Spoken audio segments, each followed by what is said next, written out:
been 2 years or so into the new decade, but if there's one thing that anime never disappoints in, is giving us encounters and battles to remember. It's these fights that most people love, and it's these fights that help anime continue its surge of popularity into the mainstream. So for today, I'm going to be going over 10 of my favourite fights from the years 2020 to 2022. And for an added challenge, I'll be limiting my options to only new anime for those years. You ready?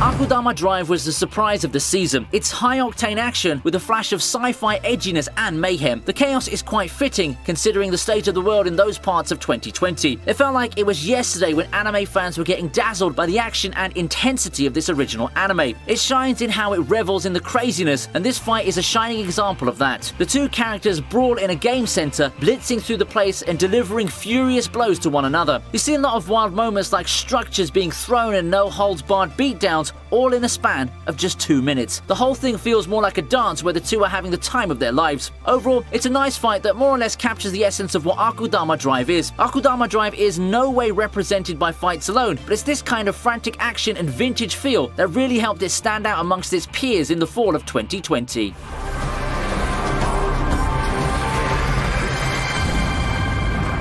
Next is Team Ruby vs Nevermore.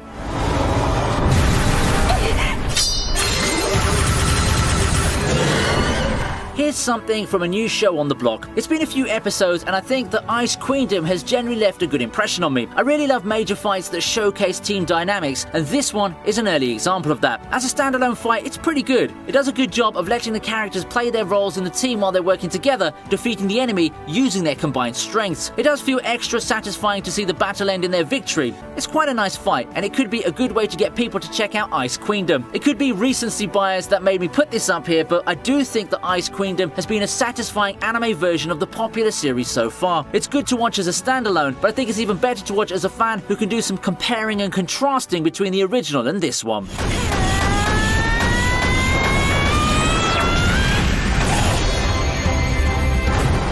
Up next, we have White Cat's Legends Final Fight.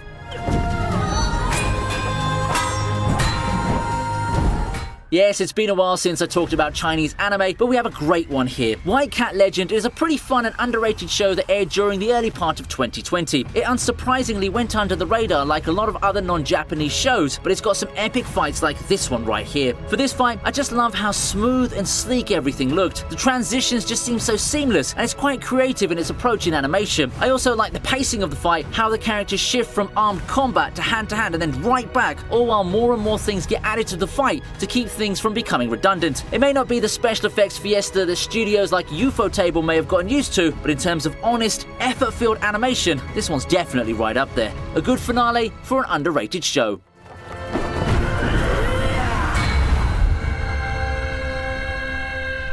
We then proceed to Boss vs Budgie.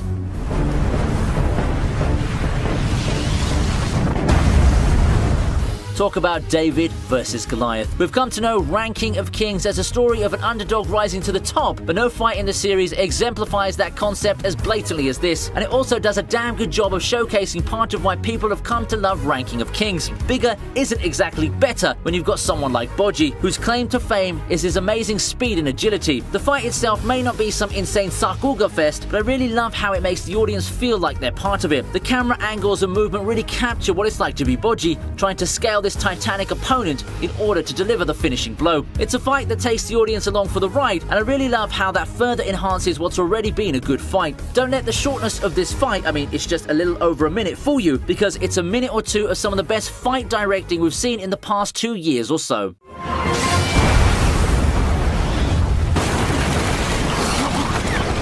Before reaching the halfway mark, we take a look at Destiny vs Orpheus. Tacked Op Destiny had a lot of big names behind it, and by the end of it all, it was overall a satisfying ride that gave me more than I asked for in a mobile game anime. The story's straightforward, but it is also enjoyable, and it's mostly due to its presentation. There's just a joy to be found in playing climactic battles in mobile games, and this fight just embodies that same feeling. The villain attacks are frantic, and the heroes find themselves in a race against time to defeat a seemingly unbeatable foe. Heck, you even get the reviving boss that comes back stronger, only to be beaten by the good guys with renewed resolve. I just like how this ended not with powers, but a good old bare-handed thrashing. If anything, the fight captures the feel of what it's promoting, and for me, that's a job well done. Takt Op Destiny isn't exactly a masterpiece of a show, something to be talked about for years to come, but for what it is, it's a very fun watch, and while it had so many chances to become a disastrous game adaptation that made no sense whatsoever, it rose up and became a show that we can all enjoy.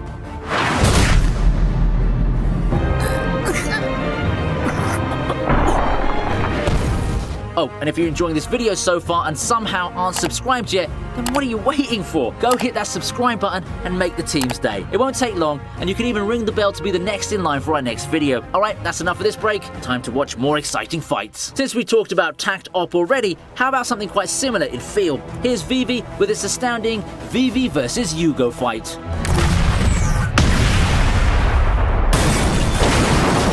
If Takt Op is all about the sci-fi girls and the weapons, explosions, and occasional brawling to create a spectacle, Vivi as a series takes its fights in a slightly different direction. Instead, it chooses to wow our eyes with some of the finest fight choreography and camera work you'd get from a show like this, and amongst the many battles the show has to offer, I feel like I want to feature the Vivi vs Hugo fight today. For a show that's as sci-fi as you can get, it's quite a pleasant surprise to see fights as meticulously crafted and choreographed like this. From their fall to the eventual close quarters combat when they land, you get sucked into the action through its excellent use of stifled pacing and shots for added impact. There's quite a bit of bullet time going on before having the fight shift to frantic chaos.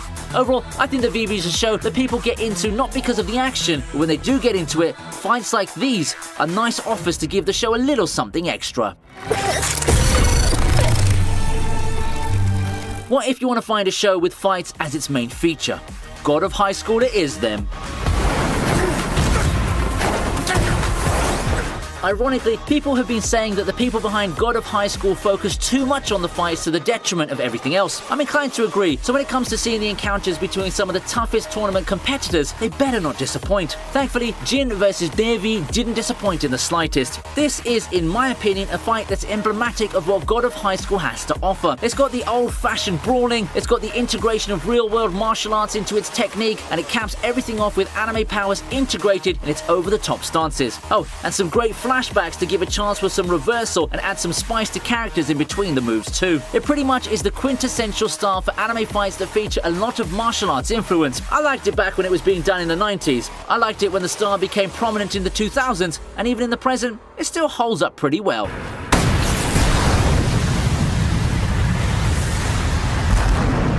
Xuan vs Wrath is next on the list.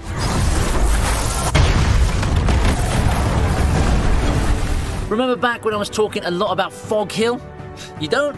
I guess you need to go back and check the 2020 videos and see how good this thing looks. Fog Hill of 5 Elements is a Chinese anime that spans only 3 episodes, but it's pretty cool how there are already multiple fights that can be considered Fight of the Year back when it was airing. It's largely due to how good it looks. The art style may seem simple, but it does have a unique flair to it, something that makes everything look so distinct and memorable. Then the characters start moving, and we get treated to some astoundingly smooth animation. I also like the progression in the fight and how it escalates over time. It brings the intensity in a way that you don't see too much even in modern anime. You know the coolest part about this though? Fog Hill is done by a rather small studio, and you can tell that even if there weren't a lot of people involved in this, the people did put their all in this project. It's got animation that can go toe-to-toe with your mappas and such, but with far few resources. These guys were also responsible for White Cat Legend, which released a bit earlier, and you can tell why they haven't lost a beat. In fact, they may have even got better at it.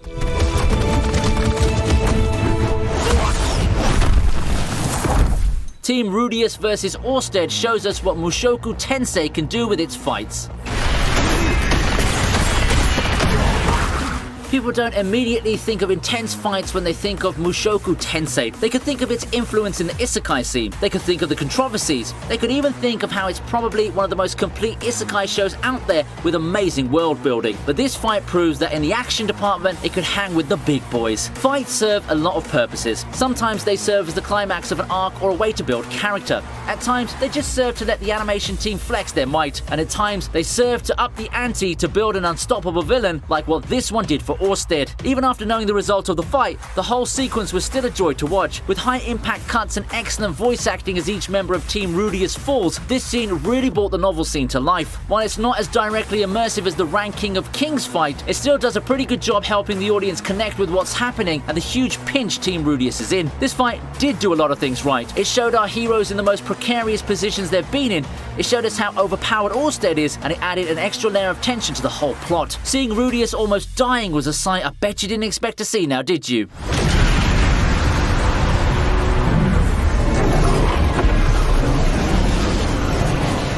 To wrap things up, we look at Jujutsu Kaisen's best fight.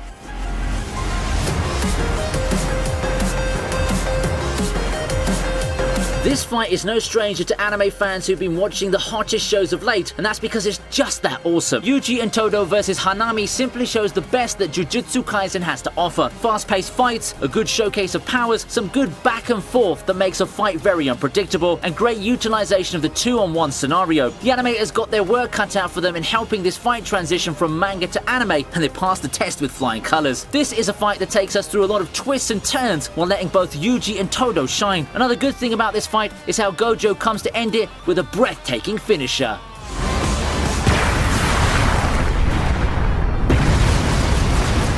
And that's it for my list. How does my list compare to yours? I think we're going to have some similarities, but I'm also very interested in hearing what other fights you've got on your list. If you have something to share, make sure to chime in on the comments section with your own list of 10 favorite fights. If you enjoyed the video, don't forget to check out the rest of the channel too. I've got a lot more videos, and I'm sure that if you like this one, you'll definitely at least like another one on my lists. As always, feedback is always welcome, so you could also give your thoughts on the format and the topic through the comments section or in our social media. All the links are provided in the description, so come and connect with the team. That's all for this edition of ViniiTube Lists. I'll be waiting for you all next time, so make sure to be there.